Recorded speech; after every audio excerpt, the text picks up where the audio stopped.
দুটি পাখি।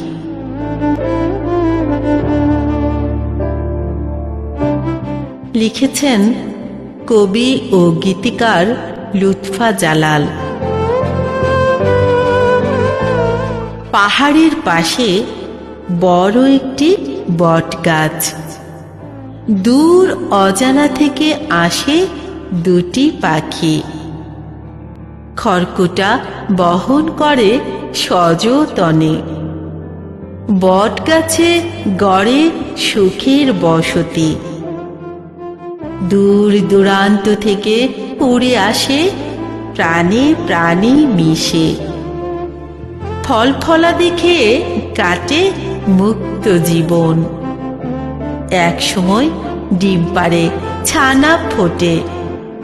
পাখির পালকের নিচে ঠাঁই নেয় ছানা। আদরে যতনে ছানাদের করে লালন। মা পাখির মুখ থেকে আহার খায়।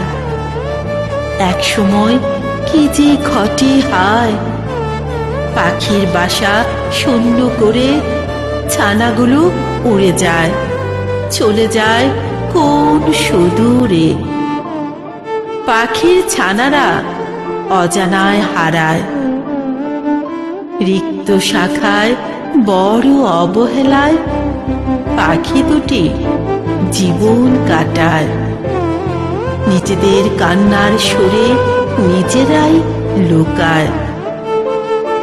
ছানা হারা পাখি আপন মনে খোঁজে ছানাদের। কেঁদে কেঁদে বলে, তোদের ছাড়া আমরা একা, বড় একা।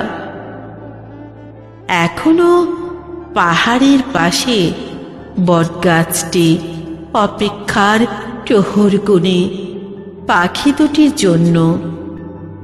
পাখি দুটি কোথায়, কোন সুদূরের নীলিমায়, কে জানে হায়। পাহাড় আছে, বটগাছ আছে, শুধু পাখি দুটি আজ অজানায়। শুধু পাখি দুটি আজ অজানায়।